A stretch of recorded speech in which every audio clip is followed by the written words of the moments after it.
విస్తరణకు విరామం. నిజానికి రేపటికి విస్తరణ ఉందా లేదా అనేటువంటి అంశం పైన ఇప్పటికీ కొట్టుమిట్టాడుతున్నారు. కాంగ్రెస్ మార్కు రాజకీయం మొదలైంది. ఎవరు ఏం చేయాలనో అర్థమైతలేదు. ఏం చేయలేక ఆఖరికి మంత్రివర్గ విస్తరణ కూడా చేయలేనటువంటి పరిస్థితిలో ఇవాళ కాంగ్రెస్ ఉన్నది. ఎవడైనా అవకాశం వస్తే తెలంగాణలో ఇంకా బలపడాలి, కాంగ్రెస్ ఇంకా బలపడాలి. 10 ఏళ్ల నుంచి అధికారంలో లేదు, దేశంలో 10 ఏళ్ల నుంచి అధికారం లేదు, దేశంలో ఇతర రాష్ట్రంలో కూడా అధికారంలో లేదు.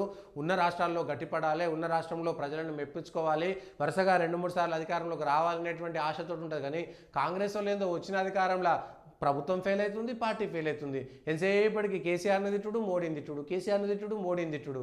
అరే మీ చేతులునే చేయండి ఫస్ట్. ఏమనంటే వాడు మొత్తం ఆయన ఇస్తలేడు, మోడీ ఇస్తలేడు, కేసీఆర్ దోచుకున్నాడు, మోడీ ఇస్తలేడు, కేసీఆర్ దోచుకున్నాడు. మీకు ముందు మీరు కూడా ఆరోపణ చేశారు కదా, వాళ్ళు చేస్తలేరు వీళ్ళు ఇస్తలేరు అని ఆయన చెప్పిండు, మీరు చెప్పారు. అయినా సరే మేము అధికారంలోకి వచ్చి అన్ని చేస్తామని మీరు కదా అధికారంలోకి వచ్చింది. Congress party mark. ఇవాళ ఉమ్మడి రంగారెడ్డి జిల్లా నేతలకు బాసటగా జానారెడ్డికి సంబంధం అంటే ఇది ఏమైనా ముఖ్యమంత్రి గారే చేయించారనేటువంటి అనుమానం కూడా ఉంది. ఇవ్వడం ఇష్టం లేక, లేకపోతే వాళ్ళకి ఆయనకు నచ్చినటువంటి మనుషులకు ఇవ్వం లేక. జానారెడ్డి గారికి ఏం సంబంధం? ఇవాళ కొడుకు ఎంపీ, ఒకడికి ఎమ్మెల్యే, సపరేట్ కూర్చోవచ్చు కదా. ఉమ్మడి రంగారెడ్డి హైదరాబాద్ నేతలకు ఇవ్వాలని లేఖ రాయడం ఏంది? ఇది ప్రభుత్వానికి పార్టీకి ఏ విధంగా ఉంటుంది? ముఖ్యమంత్రికి చెప్పొచ్చు కదా, ముఖ్యమంత్రి కదా ఇవ్వాల్సింది.